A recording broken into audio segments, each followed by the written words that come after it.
Thank you for coming. For those of you who don't know me, my name is John Douglas.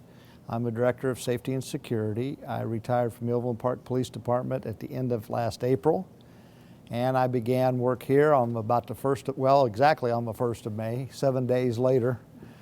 Yes, my wife questioned my sanity at the time, and with good reason. She's known me for a long time. So what are we going to do tonight? Well, I want to talk a little bit about the security program that we're trying to put in place in the district. I want to give you some information ahead of the bond issue we have requested so that you know what your options are and as far as what you may or may not be voting for or voting otherwise, and answer your questions. So this is a town hall meeting, and we're going to start off with a briefing.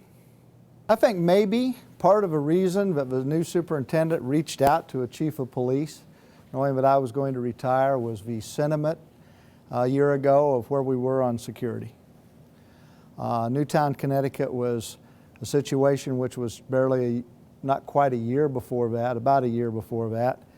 And as a result, and responding to all of the hue and cry from the patrons of this district at that time, I think he sensed and knew, and so did the board, that we had to do something, and we had to do something much different than we had in the past to try to guarantee the safety of our students. Ironically, bringing police executives now into the school district environment is not just something we're doing. Kansas City, Kansas has done that. Salina has done that. Other districts across the country are starting to do that because of the expertise and the body of experience that we bring to the job. So there was a survey. In fact, there were two patron surveys that ask a variety of questions about the district. So out of a response to this survey, what did the district do? Well, prior to my coming here, in fact, probably prior to the current superintendent, and responding to what happened in Newtown, they put into process an upgrade of security at 16 of our schools, one of which is the Aldernate High School, and 15 others. Now, you're tempted to ask me why those 15. If you have children in a school that was not immediately upgraded, you want to know, like most people, why them and not this one? You know, I wasn't privileged to that, but my guess is, quite frankly and candidly, they were the 15 easiest. And they needed to get something on the table right now. So we could do some things at those schools, and at the same time, because they were the easiest, we could create a pilot program, a beta opportunity, to be able to see what would work and what wouldn't. And so what they did was they went ahead and put in some security features at these schools. I came on board right at the end of April, 1st of May, as I said, and they were just starting to do the work during the summer. And by the time we started school, we were starting with programs that had never been tested before, and I'm suddenly trying to answer questions about a system that I didn't design. But we now have a fairly good handle on how that works and what we need to do with it. In addition, part of my instructions were to evaluate the state of security for the entire district and create a comprehensive security plan.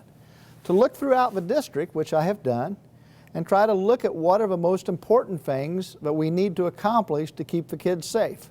And we'll talk a little bit more about that in a few minutes. One of the other things was, once I had completed that, the superintendent was very specific that if we were to need capital improvements, which he sensed that we would and absolutely do, that I make recommendations to him on what those capital improvements should be with justification for how it would work, so they could cost it out and make some decisions on whether to recommend that to the board, which we have done. And then one of the most important things was to develop a state-of-the-art emergency operations plan. Now, I'm going to talk to you about what an emergency operations plan is in a little while, and maybe more importantly, what it's not. And the most important thing about an operations plan is it's not one plan. It's many plans wrapped together in an envelope and put together that way. We'll get to that in a minute. So I took a look at the security of the whole district, and I tried to come to some conclusions as to what it was that we needed to do to be able to give to the superintendent recommendation for capital improvements, because security is not the only part of the things that need to be fixed. We have some schools that need to be replaced. and they're certainly not very conducive to security. We have some things at the schools that need to be replaced. The football field, the south football field. Certainly the bleachers and all the things with the structural issues that are there, that needs to be addressed. Cafeterias need to be enlarged, food processing, all kinds of things that really fall outside of my purview but are wrapped together in the recommendations the superintendent has made. But let's go back to security. Doug? One of the first things that they did at these 16 schools was to establish fences around them. And I was taken back a little bit because my first month or so on the job, I had to go down to Oak Park Carpenter and explain to the people who live around there why the fences were necessary, because they were concerned that the park-like atmosphere was going to disappear. Well, it's still very open. And the fences are there. And in fact, fences were there before. You know, not as an extensive a fence, it didn't go all the way down, but for the most part, behind the residences was already a fence. And they asked me, why do we need that? What's causing that? Well, I can tell you this much. A playground is a part of a school. And the most important thing to a police officer or somebody doing these things, and to the military, is you have to establish and control your perimeter. If you can't control your perimeter, all kinds of bad things happen. Because whether we have a fence or we don't, you're not going to be allowed to walk on that property with those children. Now, we've made some changes in our intruder drill to where now, in fact, Jennifer Gill, who is at Oak Park Carpenter, has been very judicious in pulling intruder drills where if somebody comes onto that property while the kids are outside, we will do what's called a reverse evacuation. But the teachers who are supervising the children have whistles. They will blow that whistle 5 times. The kids are trained to immediately come back to the building by the door they came out of, in line, and they're marched right back in school where they can be protected and locked behind that. Which allows us to keep from having any other issues while we've got them there. Now imagine we don't have that fence. And imagine there are kids running all over.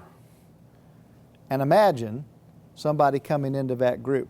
Now the teachers are there, but the teachers have got all they can handle with 35, 45, 50 kids on the playground running around like kids do everywhere, and trying to keep it so they don't wander off, try to keep them so they're secure, try to keep what you've got going on. You ought to try it sometime. It's very difficult. The fence adds a measure of security. And by the way, most of the schools in the city already had basic fences. It's really not that big an addition. Yeah. Some of the other features. Remember I told you one of the most important features of security is the ability to control your perimeter. And we put in things to allow access into the school, but in a controlled way so we could control the perimeter. And what happens is, in the schools that we have the 16, you come up, and in order to get in, you buzz the buzzer, and they're actually looking at you through the camera, see who you are, see what you're doing, see if you're like this, or to see if you're coming in because you're carrying their lunch with a I told you to take this with you look on your face. And they let you in.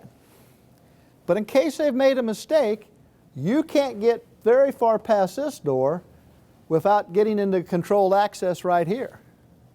And now, suddenly, if we've made a mistake and you shouldn't be in there, we can contain you right here while we call the police or something else.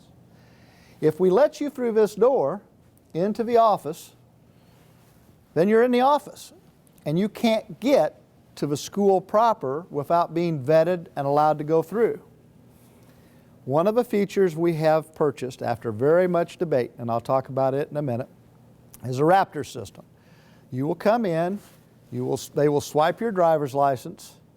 They will then compare that information to the Skyward information that says, yes, you're the parent, this is so-and-so's mom, this is so-and-so's dad, this is so-and-so's grandparent, and you're supposed to be there. That's the most important part of what all that will do. Later on, if we have to evacuate that school and go to a place that we call a reunification point, the Raptor system will help us make sure we keep track of the kids and get them back to the people who are supposed to. And how important that is. If any of you have gone to Children's Mercies Hospital in the last 5 years, you've had to walk through a security station and swipe your driver's license and get a little sticker that says you're okay to be there.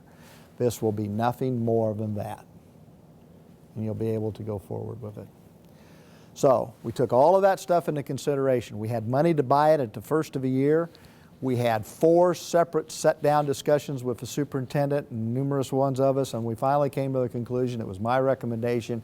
The benefits far outweighed anything else, and we ought to do it. And we have placed an order for those. The money has been appropriated by the board already. I anticipate that will be in place by the first of the year.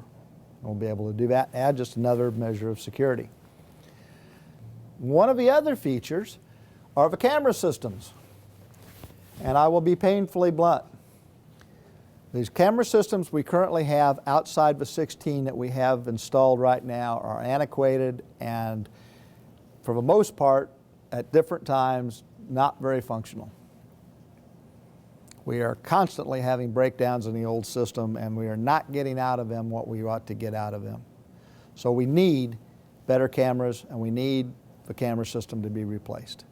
In the schools that have them, we have the ability in the secretary's area to see those hallways. And we'll talk about the high schools in a minute because they are a wholly different breed of cat. But in the elementary schools, we have limited number of hallways and limited doors. And for the most part, it's a pretty secure perimeter. The kids don't prop the doors open to go in and out of elementary school. So in this case, we have the ability to look. And how important is that? The day that I was there, they had a child throw a huge tantrum and try to run out of a school. As a behavior problem, this was not uncommon. This was about an everyday event with him. And he ran to get out of a school or ran for a place to hide in the school. And so the cameras allowed the secretaries and the principal to track where they went and where to look. And we have things in place that if we don't find them within a certain few minutes, we're calling the police to make sure they haven't gotten out of our perimeter or in a position where they can get hurt. I was surprised, and I bet many of you would be surprised, how many runners we have or kids who have self-destructive tendencies or behavioral issues in our school system. The cameras are instrumental in being able to handle that. And around the table we have a couple principals who are shaking their heads because they have this trouble every single day. So the cameras are a huge, big part. And we'll talk again about high schools in just a few minutes. Now this looks like a small thing, but actually it's a great big thing. In the 16 schools, the door mechanisms have been changed out so that the teachers can do what all of us do when we go to the restroom, and that is lock the door from the inside. Why is that a big deal? If you've ever been in a serious situation where the boogeyman was at the door or in the hallway, the last thing you want to do is to go outside and take your key, which you're not sure you have, and lock the door and then go back inside. And that's what we have to do in some of our schools. And that is not particularly safe. Okay. So, one of the other things outside the physical security of the buildings was the creation of an emergency operations plan. And I told you I would tell you more about it. An emergency operations plan is a plan of plans. And ours is a big one. The emergency operations plan covers every eventuality we can think of. Everything from how do we handle a lockdown to how do we deal with a pandemic. In fact, we've been working on the pandemic plan. In the area under general threats is the area for pandemic.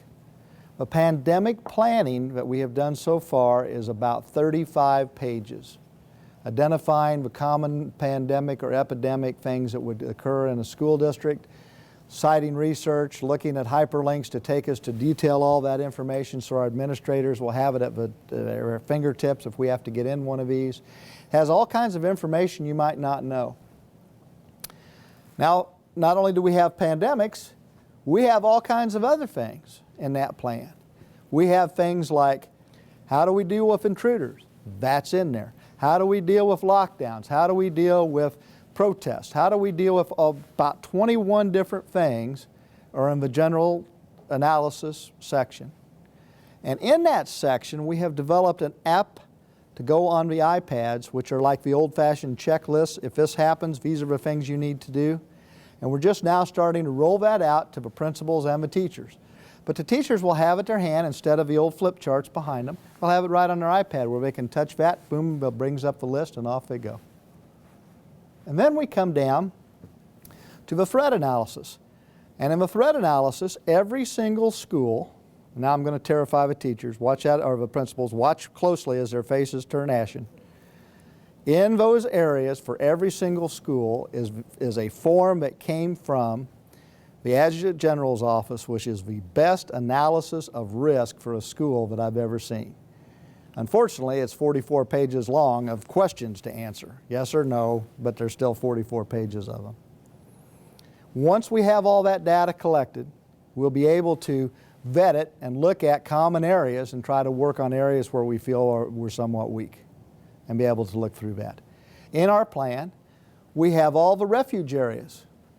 You probably don't know, but last summer, one of the architects for the district, who is a structural engineer, went to every single school and identified refuge areas that are the best place to go in a tornado. The safest place that we have to go, which really beats us walking down the hallway and go, well, this is where I'd hide over here. Structurally, they've looked at where to put them. We have in there maps of the schools that we can use to see where everybody's, might go in that area. And we go from that direction. So this is a very all-inclusive plan with lots and lots of information that helps us manage and deal with any circumstance that comes up. And it is radically different than what schools have had in the past. And that's not an indictment of this district. This district was like everybody else. We had a certain set level of those kinds of things, and this far exceeds it. But it exceeds it because the paradigm has changed. And we need that kind of information available in the world we live in. Remember I told you about the app? This is what it looks like. Right here is the security app. Something happens that the teacher needs to know about, they can push that, and it comes right up, and there's more of it scrolls down.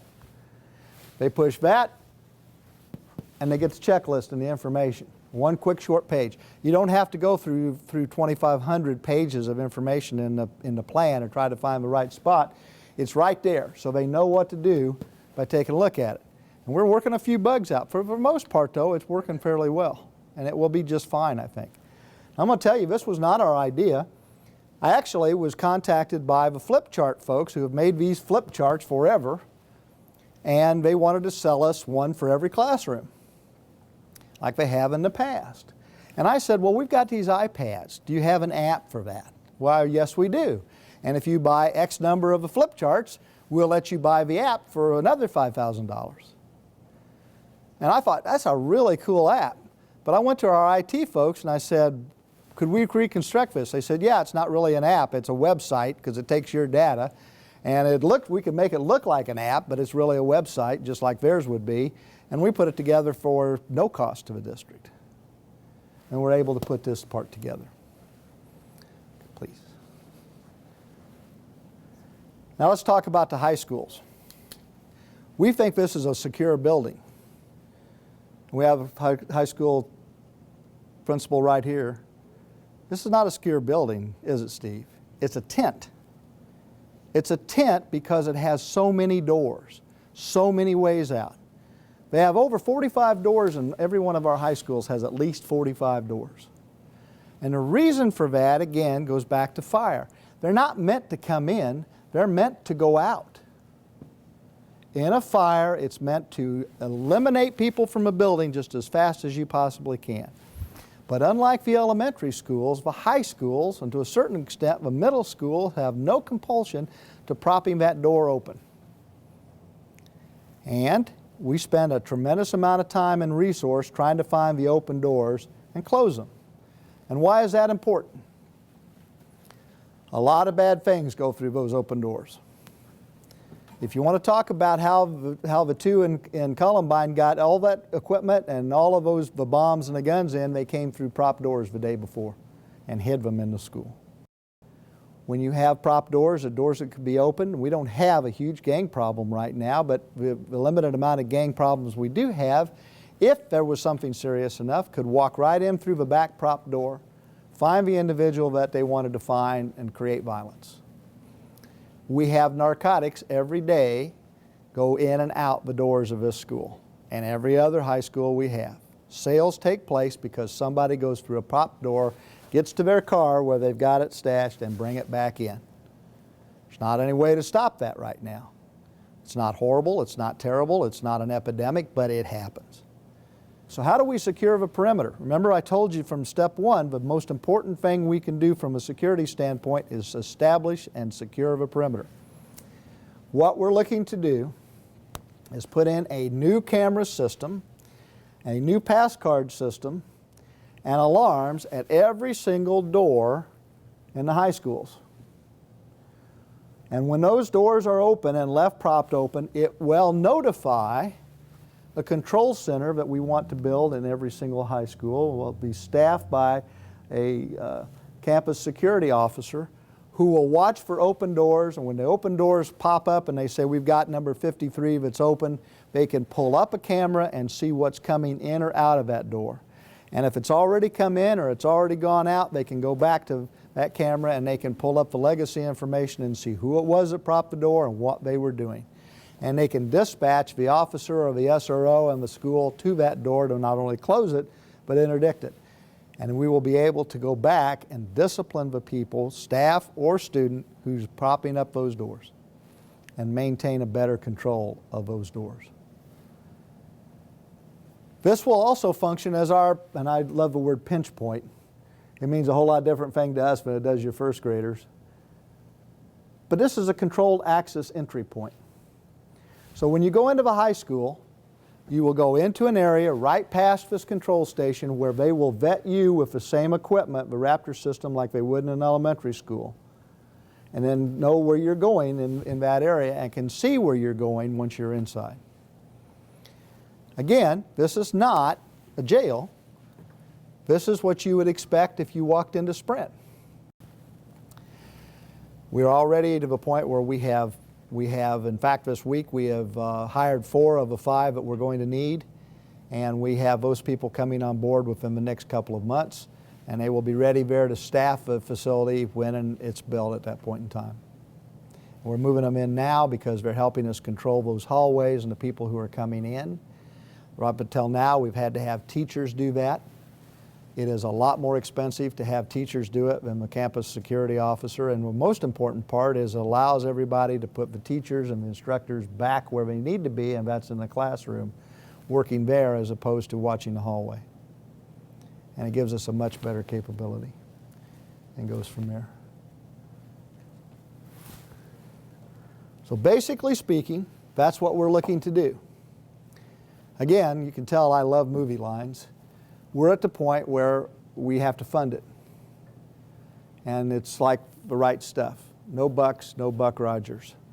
All the things that we can do are extremely important, but we will either fund it through the bond issue which we have proposed and the recommendations I've made to the superintendent and the recommendations he's made to the board, and they've decided to put this bond issue to the public to allow them, all of you, to decide what direction we want to go. If we go through that direction, we will make these security changes, pretty much all the ones we've talked about, within the summer, up and ready to go. If we fund it a different way over a period of time, it'll take us 4, 5, 6 years probably to get all the changes made. Now, we make recommendations. In the end, you all will make decisions and see how it goes. So that's where we're at, and that's pretty much concludes the briefing, but I would love to answer your questions or find out what you would like to know more about and answer and talk about that. I appreciate you coming out tonight. Thank you very much.